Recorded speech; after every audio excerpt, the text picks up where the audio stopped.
If you're reading this, a desperate note from a missing woman, an empire of leather and loyalty mobilized not for money, but for blood.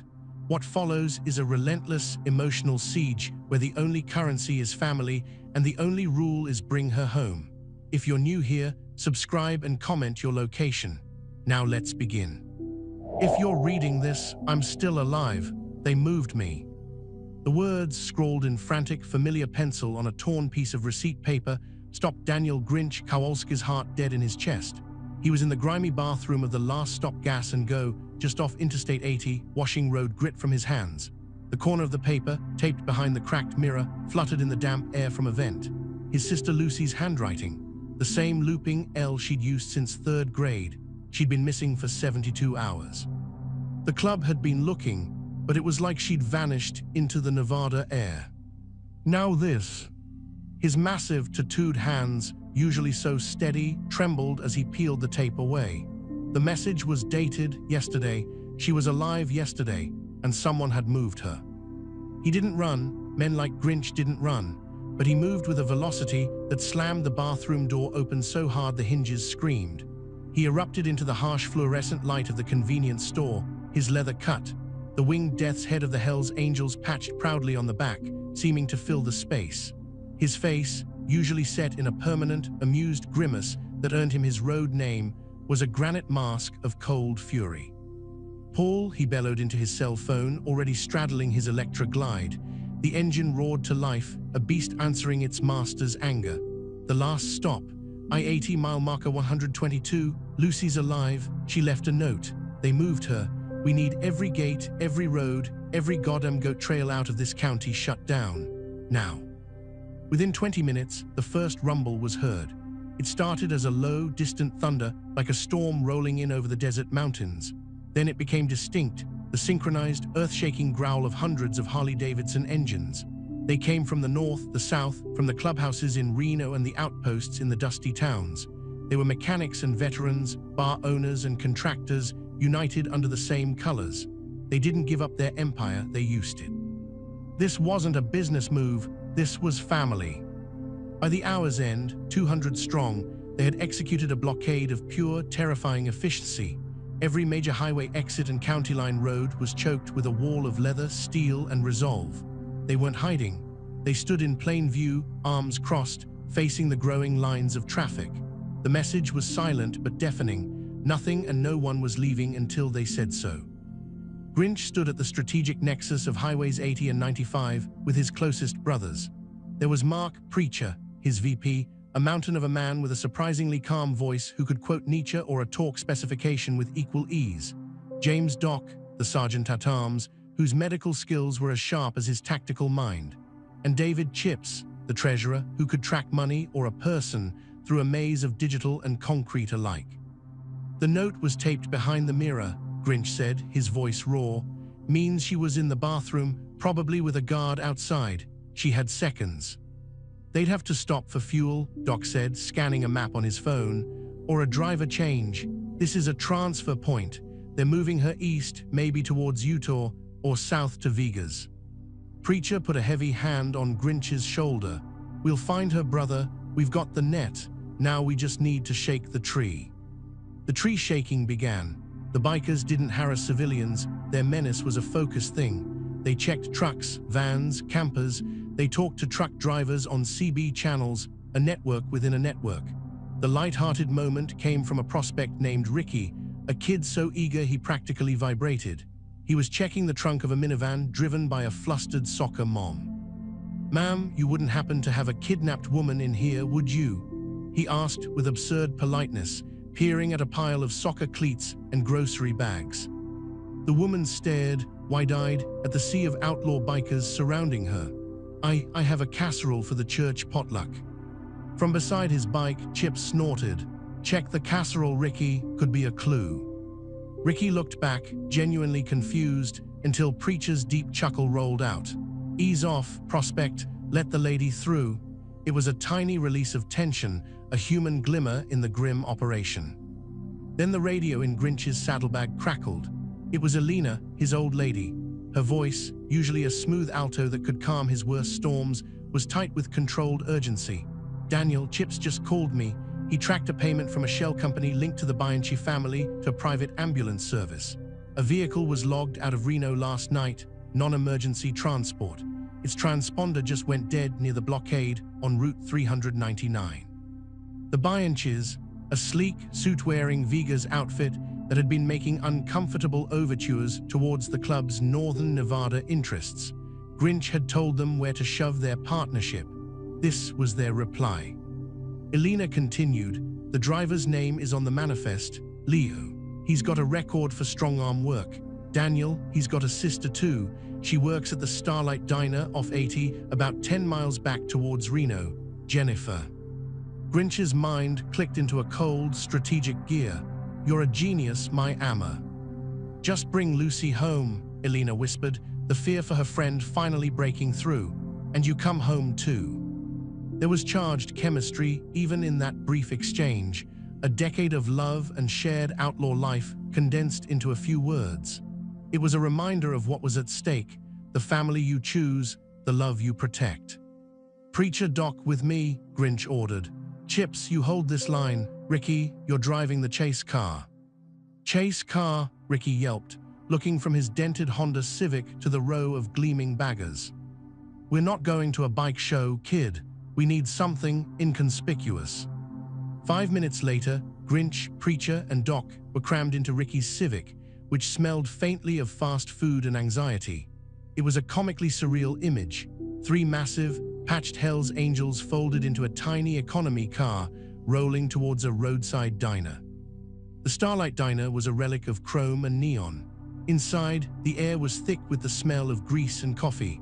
A waitress with tired eyes and a name tag that read Jessica poured coffee for a lone trucker. Behind the counter, a younger woman, late 20s with Leo's same wary eyes, refilled ketchup bottles. Jennifer. Grinch approached, moving with a deliberate, quiet grace that was more intimidating than any bluster. He slid onto a stool. Preacher and Doc took a booth nearby, their presence dominating the small space. Jennifer, Grinch said, his voice low. She froze, bottle in hand. Who's asking?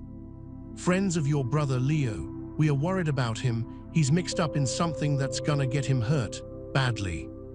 Her bravado was thin. Leo don't have friends like you. He took something that belongs to me, Grinch said, and the raw pain cut through the menace for a second. My sister, her name is Lucy. She's kind. She teaches kids to read. She makes a lemon cake that could make a grown man cry. Your brother has her. Jennifer's face paled.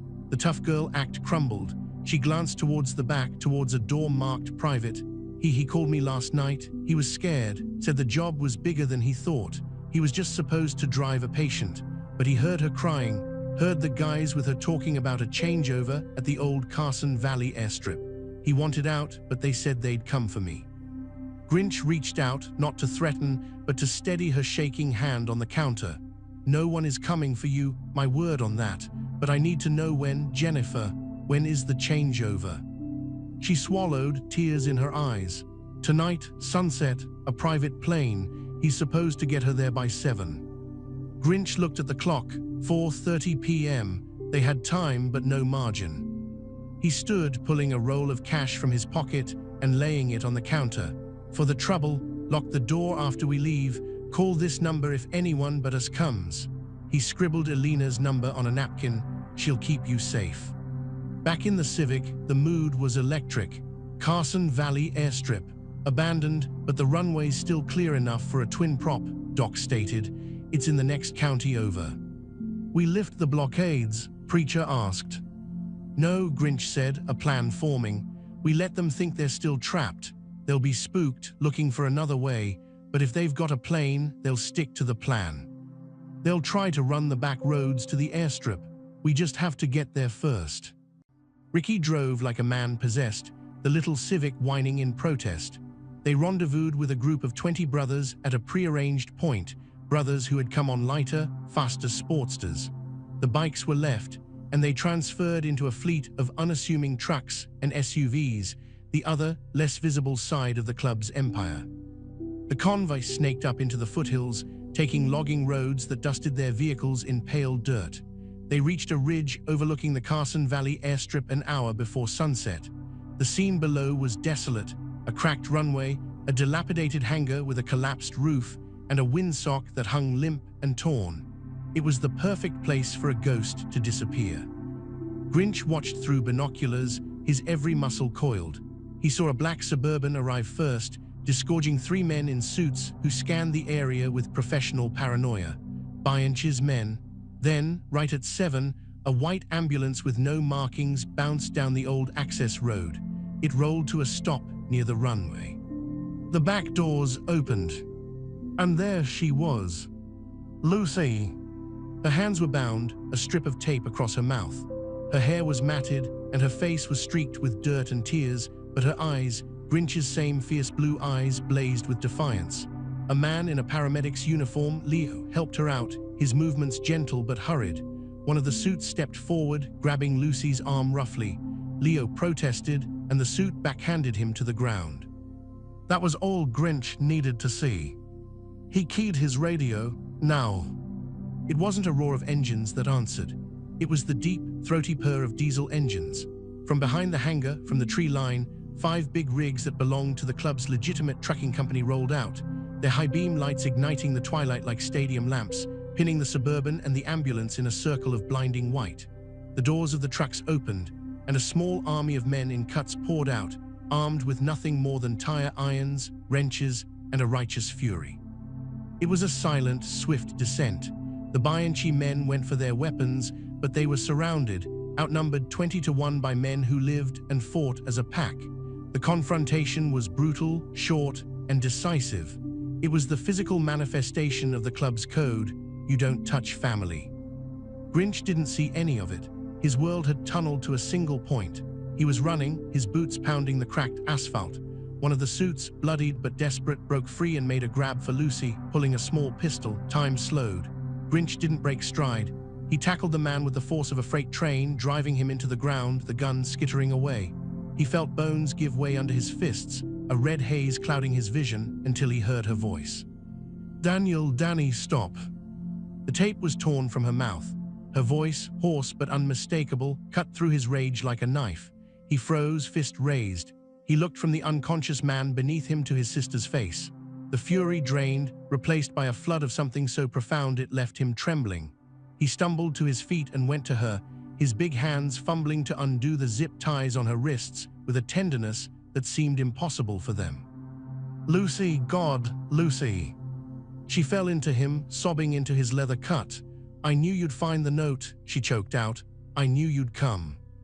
He held her, rocking slightly, his own tears cutting tracks through the dust on his face. The world around them, the subdued Bianchi men, the brothers securing the scene, the distant wail of sirens finally approaching, a friendly sheriff, one who understood the delicate ecosystem of the territory, it all faded to a blur. Later at the clubhouse compound, it was a different scene. The medical wing, run by Doc, was patching up a few scrapes and one bullet graze. The main hall was a roar of relief, a cacophony of laughter, backslapping, and the clink of beer bottles. Lucy, wrapped in a blanket, sat on a battered leather couch, Elena beside her, holding her hand tightly. The 2 women, one who was born his family, one who was chosen, were the twin anchors of his soul. Grinch stood on the periphery, watching his family, his real, messy, brutal, beautiful family, celebrate. Preacher brought him a beer. "We sent the Bianchi boys back to Vegas in the trunk of their own car," Preacher said quietly, "with a note, a literal note this time from us." Grinch nodded. The Empire had spoken. It hadn't been given up. It had been used perfectly as a shield and a sword. The message would be received. He made his way through the crowd to the couch. He knelt in front of Lucy, taking her hands. "I am so sorry, Luce. This is my world. It touched you." She shook her head, her eyes clear now. "Your world is why I'm here, Danny. Your world is these people. It's Elena, it's you." She managed a weak smile. "Besides, my big, scary biker brother just shut down an entire county for me. That's the kind of story you don't get to tell every day." He kissed her forehead. Then he looked at Elena. Her dark eyes held his, a universe of understanding in them. She had held the fort, used her sharp mind, and waited, fearing the worst. He reached for her and she came into his arms, her head fitting perfectly against his shoulder. The charged, silent moment between them spoke of the night to come, of private, fierce gratitude and love that would be expressed away from the crowd, intense, adult, but deeply, fundamentally safe. The party rolled on around them.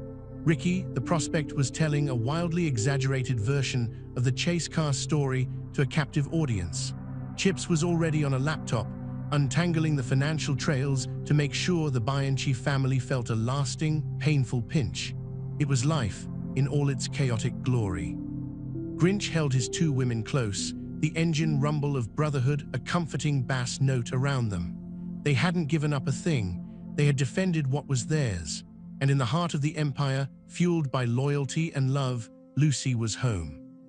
The celebration in the clubhouse stretched into the early hours, a cathartic release of pent-up fear and fury. But as the first grey light of dawn bled through the high barred windows, the reality of what came next settled like a fine dust over the quieting hall. The Bianchi family wouldn't take this humiliation lying down. An empire had been challenged, and empires always retaliated.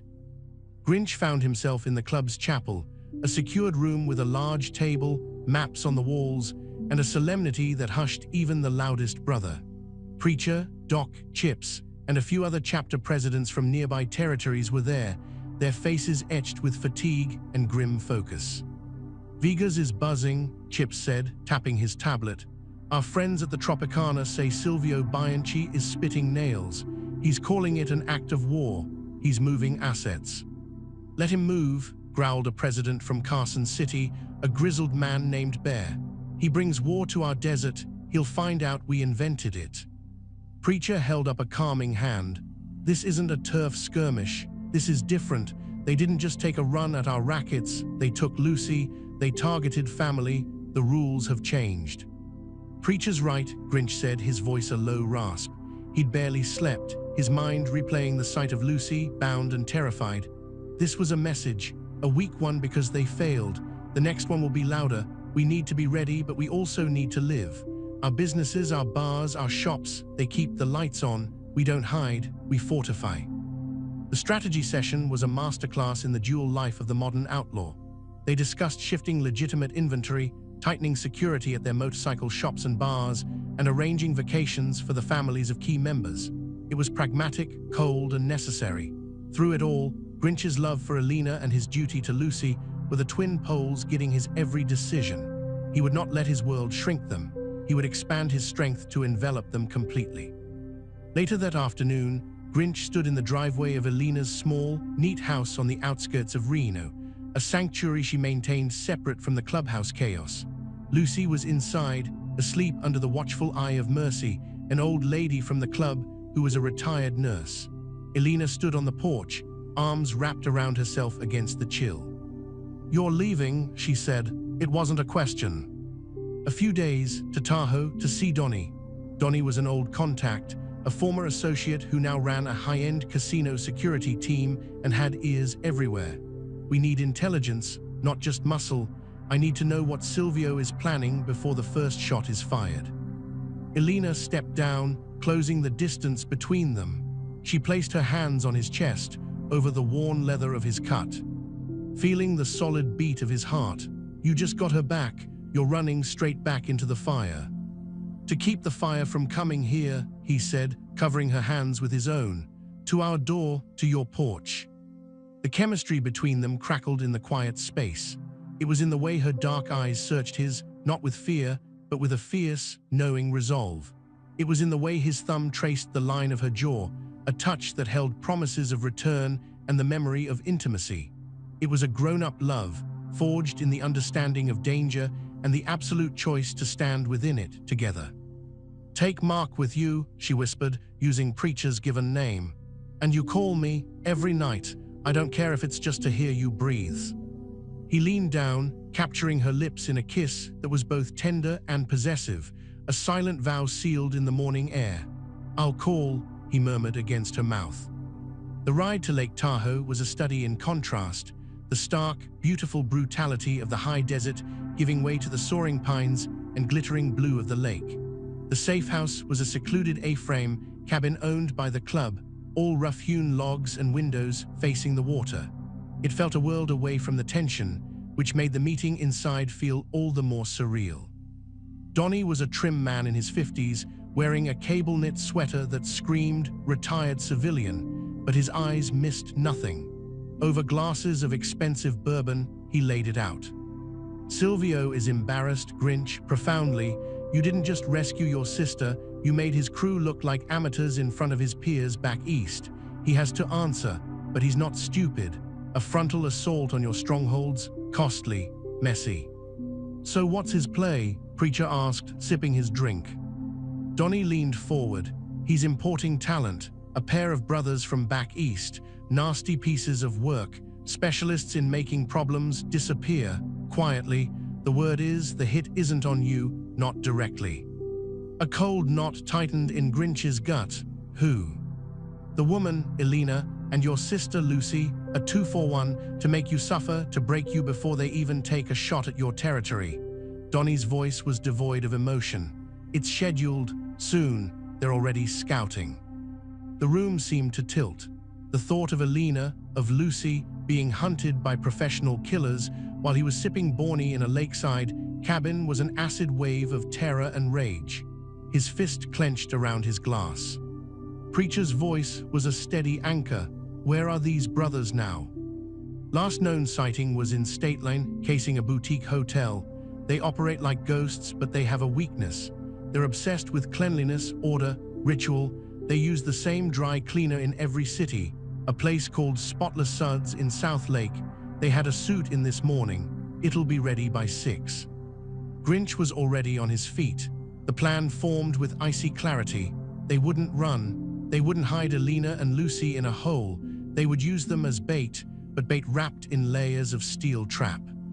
"We need to get to that cleaner before 6, Grinch said, his voice deathly calm. The operation shifted from defense to a grim, proactive hunt. Preacher made calls, his voice a low, commanding rumble. By the time they roared up to the unassuming strip mall containing Spotless Suds, a transformation had occurred. The club network had been activated. A brother who owned a landscaping company had 2 of his trucks and crews working in the adjacent parking lot. Another, who ran a tow truck service, had a vehicle idling casually nearby. They were the unseen net. Grinch and Preacher entered the clean, brightly lit shop. The bell jingled with absurd cheer. A clerk looked up, her smile fading at the sight of them. "We are here to pick up for the Rossi brothers," Grinch said, his face a polite mask. The clerk, flustered, didn't even ask for a ticket. The presence of the 2 large, patched men was authority enough. "Oh yes, it's just ready." She disappeared into the back and returned with a garment bag.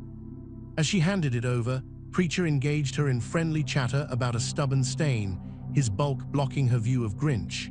With a surgeon's precision, Grinch unzipped the bag just enough to slip a small, wafer-thin GPS tracker into the lining of the suit jacket.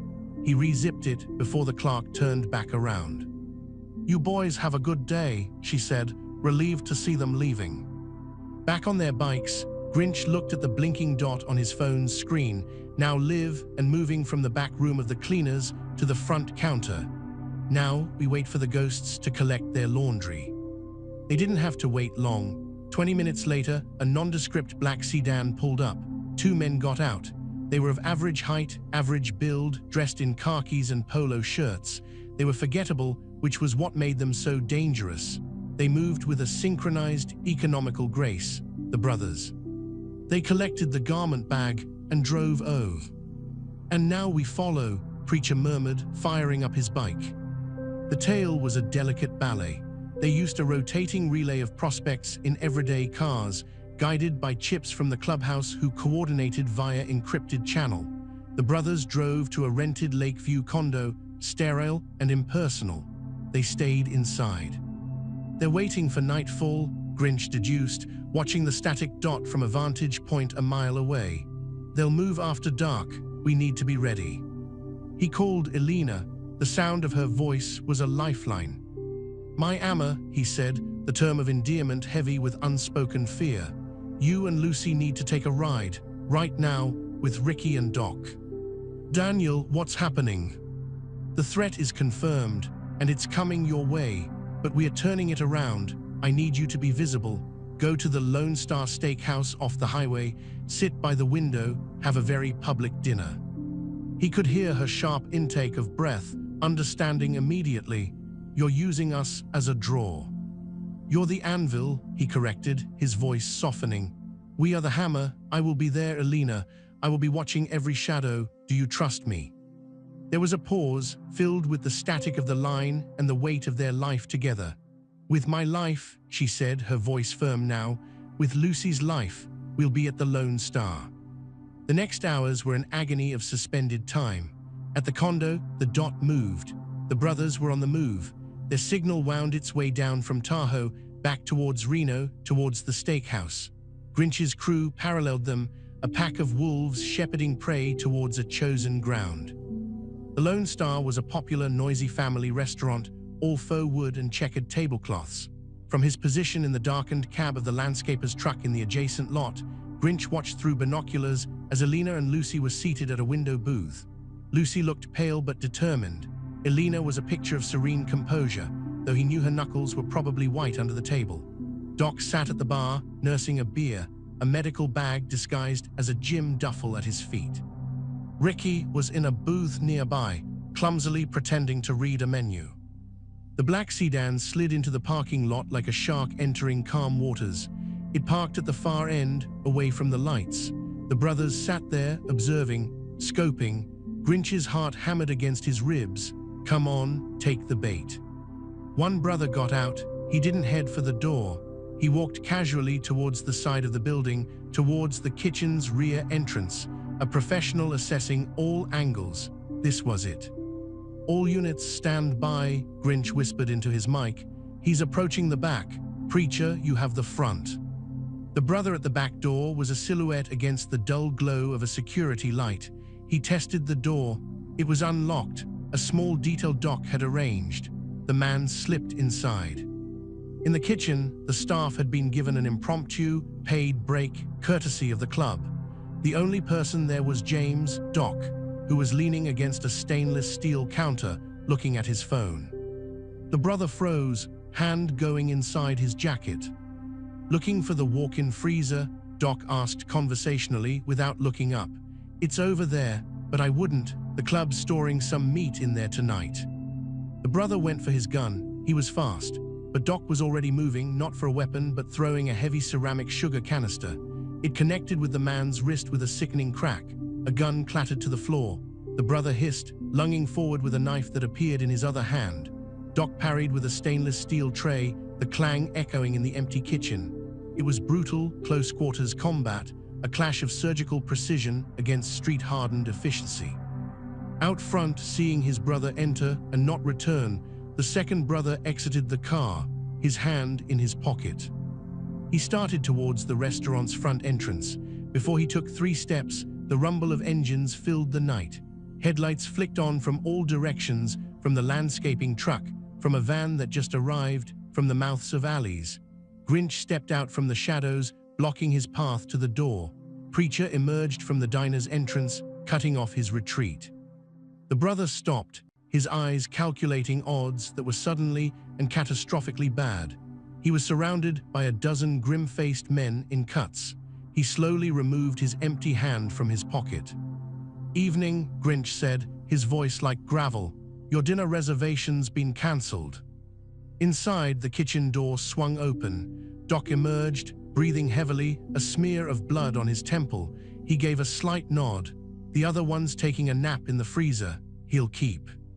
Grinch walked past the captured brother into the bright noise of the restaurant. He went straight to the window booth. Elena looked up, and the mask of calm shattered, revealing the fear she'd held at bay. Lucy let out a choked sob of relief.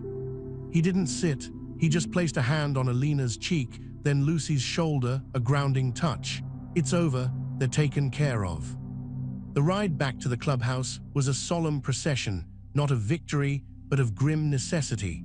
The Bianchi brothers were deposited in a secure location, a message already being crafted to send back to Vegas with them.